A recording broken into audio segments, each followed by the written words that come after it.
जय हिंद। नमस्कार। मेरे चैनल दीपांजलि एकेडमी में आपका स्वागत है।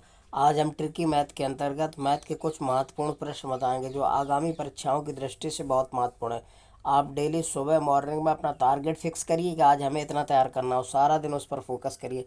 ऐसा अगर आप डेली करते हैं तो यकीन मानिए आपकी तैयारी बहुत अच्छी हो जाएगी और आप हर एग्ज़ाम फाइट करने लगेंगे। मैथ एक ऐसा सब्जेक्ट है जो प्रैक्टिस रिवीजन मांगता है। जितना ज़्यादा आप प्रैक्टिस रिवीजन करेंगे उतनी ज़्यादा आपको नियम तरीके फार्मूले याद होंगे। इसलिए हम कहते हैं कर दिखाओ कुछ ऐसा कि सब करना चाहें आप जैसा। अब देखिएगा पहला क्वेश्चन कह रहा है 2 की पावर 1.5 अनुपात 2 की पावर 0.5 का अनुपात निम्न में से किसके बराबर है। तो इसका अनुपात ज्ञात करना है। तो अनुपात का मतलब होता है जैसे a अनुपात b लिखा है तो इसको लिख सकते हैं हम क्या, a/b। ठीक है। तो इसी प्रकार 2 की पावर 1.5 बटा 2 की पावर 0.5। अब ध्यान रखना नीचे से अगर पावर यानी कि घात ले जाते हैं तो प्लस की तो माइनस की हो जाएगी ऊपर जब जाती है, ध्यान रखना, और माइनस की तो प्लस की। तो क्या करेंगे यहाँ 2 की पावर 1.5, अब ये प्लस की ऊपर जाके घट जाएगी, घटा देंगे तो -0.5। तो 2 की पावर क्या बच जाएगा, 0.55 कैंसिल यानी कि 1 आ जाएगा। तो 2 की पावर 1/1 मान लेंगे तो ये कितना हो जाएगा, 2:1 आ जाएगा। आपका आंसर क्या आएगा, 2:1। इसका आंसर कौन सा हो जाएगा, इसका राइट आंसर हो जाएगा पहला विकल्प, 2:1 आ जाएगा। इस तरह से अनुपात निकाल लेंगे। ये कई बार परीक्षाओं में पूछा गया है, इसको तैयार करिए। अगला क्वेश्चन है करणी 0.49 अपॉन 0.25 प्लस करणी 0.81 बटा करणी 0.36 बराबर है। इसका मान क्या होगा। तो देखिए जब करणी के अंदर दशमलव वाली संख्याएं हों ऊपर और नीचे अंश और हर में तो दशमलव बराबर करते हैं। अगर बराबर नहीं है, अगर बराबर है तो कोई दिक्कत नहीं। जैसे 2 अंक के बाद दशमलव ये ऊपर है, 2 अंक के बाद ये दशमलव क्या करेंगे, हटा देंगे। ऐसे इसमें नीचे और ऊपर हटा देंगे, 2 अंक के बाद है। अब देखिए रूट के अंदर क्या बचा आपका 49/25। तो 49 का वर्गमूल होता है 7, 25 का होता है 5, बीच में प्लस का साइन है, प्लस का लगा देंगे। 81 का वर्गमूल होता है 9 और इसके बाद 36 का होता है 6। इसको हल कर लेते हैं। 6×5 = 30, नीचे नीचे गुणा, और 6×7 = 42 प्लस 5 = 45। ठीक है, 6×5 = 30, 6×7 = 42 और 5 = 45। तो अब जोड़ दीजिए कितना हुआ ये, 5 2 7, 4 4 8, 87 बटा 30 आया। तो 30 का भाग कर देते हैं इसमें तो सही बटे में आ जाएगा, क्योंकि आंसर किस में आ रहा है, सही बटे में। तो 30 दूना 60, 7 2 27। तो ये आ जाएगा कितना, 2 सही 27/30। अब इसको एक पार्ट से काट देते हैं, 3 × 3 3 × 27। कितना आ गया, 2 सही 9/10 आ गया। तो इसका राइट आंसर कौन सा हो जाएगा, तीसरा हो जाएगा। इसका राइट आंसर तीसरा विकल्प हो जाएगा, 2 सही 9/10। अगला क्वेश्चन है यदि 27 की पावर 2x - 1 बराबर 243 की पावर 3 हो तब x का मान क्या होगा। तो देखिए जो 27 की पावर 2x - 1 लिखा है तो 27 के पहले हम आवाज़ फैक्टर करेंगे, 3 × 3 × 3 × 3, 3 त्रिकाना होते हैं 27। तो अब यहाँ पावर कितनी है, 2x - 1 बराबर क्या लिखा है, 243। तो 243 की भी आवाज़ फैक्टर कर लेंगे तो 3 की पावर 5 हो गई। ठीक है, पर की पावर कितना है, 3। अब ये कई बार लिखा है, 3 बार लिखा है। तो 3 की पावर 3 और घात में घात का गुणा होता है तो इसमें 2x - 1 का गुणा करा देते हैं। ठीक है, तो ये आ जाएगा 3 की पावर 3 दूना 6x - 3 एकम 3 बराबर, इस घात में घात का गुणा कर देते हैं, हमेशा ध्यान रखना घात में घात का गुणा होता है। तो 3 की पावर 3 पचे, ये 15 से गुणा कर देंगे, 15 आ गया।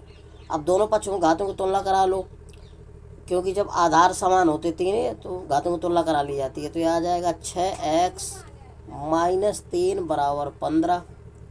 अब ध्यान रखें ये 3 माइनस का उस तरफ जाएगा, पक्षांतर करेंगे तो 15 3 18 हो जाएगा, जुड़ जाएगा बराबर 6x। 6x बराबर इतना आ गया। अब x की वैल्यू निकालेंगे तो 18/6, 6 कम 6 छत्रिक 18, तो कितना आ जाएगा, 3 आ जाएगा। तो इसका राइट आंसर हो जाएगा पहला विकल्प, ये 3 आंसर आएगा। इस तरह से हल करना है। जब भी संख्याएं घात के रूप में हो तो जो अंदर संख्या उनको घात के रूप में बना लेते हैं, ठीक है। फिर घात में घात का गुणा करके पक्षांतर कर लेते हैं, ठीक है। घातों को तुलना करके एक्स की वैल्यू निकाल लेते हैं। अगला क्वेश्चन है कर्णी 2 की पावर 4 प्लस कर्णीगत घात 3 64 कर्णीगत 4 2 की पावर 8 का मान है। तो ये जो कर्णी के अंदर लिखी होती है घात कहलाती है। कर्णीगत घात 4 इसमें 3 है। अब देखिए जैसे लिखा है एक कर्णीगत घात x, तो जब ये कर्णी के चिन्ह हटाया जाता है तो ये जो घात होती है ये a अपॉन हो जाती है, 1 बटा करके लिख देते हैं अंदर वाली संख्या में। तो ये आ जाएगा बराबर क्या, x की पावर 1/a। अब इसी तरह से इसको हल करेंगे हम। देखिए तो 2 की पावर लिखा है 4 और अंडर रूट का मतलब जो ये कर्णी के चिन्ह है इसका मतलब इसकी घात होती है 1/2, ठीक है। तो यहाँ 1/2 का गुणा कर देंगे, घात में घात का ध्यान रखिएगा। प्लस 64 को लिखेंगे हम घात में बना लेंगे, 4 × 4 4 × 4 4 चौको 16 16 चौको 64, तो 4 की पावर 3 लिखेंगे, इसमें ध्यान रखना। अब इसमें कर्णीगत घात कितनी है, 3 है, तो इसमें 1/3 कर देंगे, ठीक है। फिर इसमें क्या है प्लस 2 की पावर 8 और कर्णीगत घात कितनी है इसमें 4 है, तो इसमें 1/4 का गुणा कर देंगे। अब 4 से काटो, 4 दूना 8, 3 से 3 कट गया, 2 से 4 काटो, 2 दूनी 4, तो 2 की पावर 2, 2 दूना 4, फिर यहाँ 4 की पावर 1 तो 4 बचा, प्लस 2 की पावर 2, 2 दूना 4, 4 4 8 4 12, तो इसका 12 आंसर आएगा। इसका राइट आंसर कौन हो जाएगा, पहला विकल्प 12 आ जाएगा, ठीक है। इस तरह से हल करना है। अगला क्वेश्चन है यदि 841 का वर्गमूल 29 है तो कर्णी 0.0000841 बराबर है। तो इसका हमें वर्गमूल निकालना है। तो ध्यान रखिएगा दशमलव वाली संख्याओं का वर्गमूल कैसे निकालते हैं, ध्यान रखना। अगर दशमलव 2 अंक के बाद है तो 1 अंक के बाद 12 आता है, 4 अंक के बाद है तो 2 अंक के बाद 12 आएगा, 6 अंक के बाद 6 अंक के बाद दशमलव का तो 3 अंक के बाद 12 आएगा रूट से। अगर 8 अंक के बाद है तो 4 अंक के बाद आएगा, ध्यान रखना। तो देखिए ये 841 का वर्गमूल तो कितना हो जाता है, 29 दिया है इसमें ऑलरेडी। अब दशमलव देखिए अंक के बाद लगाया तो 1 2 3 3 6 2 8 अंक के बाद लगाए तो 4 अंक के बाद दशमलव बाहर आएगा, तो 1 और 2 अंक तो ये होगा, 1 1 0 और 1 0 और बढ़ा लेंगे, 1 2 3 4 अंक के बाद हो गया, ठीक है। तो ये यहाँ दशमलव लगा देंगे तो 0.0029 आंसर आएगा इसका। तो इसका राइट आंसर हो जाएगा तीसरा विकल्प। इस तरह से ध्यान रखना, जब कर्णी वाले सवाल हो और दशमलव वाला हो तो ध्यान रखना इस तरह से हल करते हैं। तो इसका राइट आंसर हो जाएगा 3। अगला क्वेश्चन है कर्णी 5 + 2 कर्णी 6 - 1 बटा कर्णी 5 + 2 कर्णी 6 बराबर क्वेश्चन मार्क। तो देखिए जब रूट के अंदर कोई संख्याएं हों, हमेशा ध्यान रखना, तो इससे हमें रूट के अंदर वाली संख्या को जब कर्णी के अंदर कर्णी हो तो a + b का होल वर्ग के रूप में बनाना होता है हमेशा। तो देखिए 5, अब ये जो लिखा है 5 + 2 √6, ये जो 2 के साथ लिखा रहता है हमेशा, ध्यान रखना।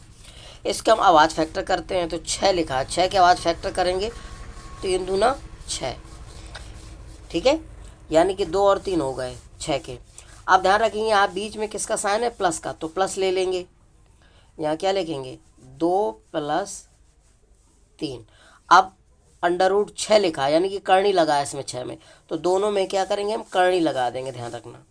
और ये इसका होल वर्ग बन जाएगा, क्योंकि a धन b का होल वर्ग खोलेंगे तो a का वर्ग + b वर्ग + 2ab, 3 2 5 और 2 × 3 दूना 6 आ जाएगा। तो इसका होल वर्ग हो गया, ये किसके अंदर बन गया, कर्णी के अंदर बन गया। तो इससे बाहर निकालेंगे तो आपका क्या आ जाएगा, कर्णी 3 + कर्णी 2 आ जाएगा इसका हल। अब इसी तरह से इसका भी यही आंसर आ जाएगा हल। तो यहाँ लिखेंगे कर्णी 3 + कर्णी 2 -1 बटा कर्णी 3 + कर्णी 2, इस तरह से इतना आ गया। अब देखिए इस कर्णी को परमेयकारी के द्वारा हल किया जाता है हमेशा।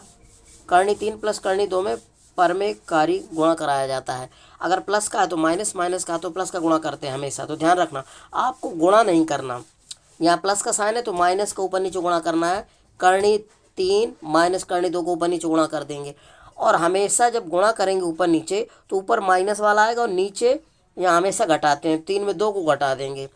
तो यहाँ पर क्या बचेगा हमारा, जैसे हमने यहाँ गुणा कर दिया कर्णी 3 - कर्णी 2 और ऊपर नीचे हमने गुणा करा दिया। हमें गुणा नहीं करना, हम शॉर्ट में बताएंगे, अभी आप देख लीजिए। तो यहाँ पर क्या आया, अब ये a plus B A minus B बन गया, इसको हम भी इसका फार्मूला बन गया। तो ये कर्णी 3 प्लस कर्णी 2, और ये देखिए ये माइनस के अंदर गुणा कर देंगे तो माइनस कर्णी 3 और ऋण ऋण का धन आ जाएगा कर्णी 2।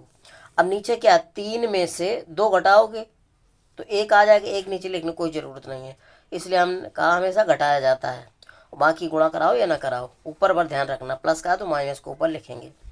अब ये माइनस का √3 और √3 प्लस का कट गया, √2 कितना हो गया, 2 आ जाएगा, ध्यान रखना। तो इसका राइट आंसर कौन आ जाएगा, पहला विकल्प सही हो जाएगा, 2 कर्णी 2। ठीक है, यानी कि 2 आ गया इसका आंसर। इस तरह से लगाना, हमेशा ध्यान रखना, होल वर्ग बनाते हैं। अगला क्वेश्चन है, बड़ा कोष्टक 1 - 2, फिर छोटा कोष्टक 1 - 2 की पावर -1, फिर बड़ा कोष्टक 1 पावर -1 का मान बताइए। तो इस तरह के सवालों को ध्यान रखिए, हमेशा बोर्ड मास के नियम के अनुसार हल किया जाता है। तो इसमें बड़ा कोष्टक है और छोटा कोष्टक है, तो हमें क्या करना है, छोटा कोष्टक को हल करेंगे।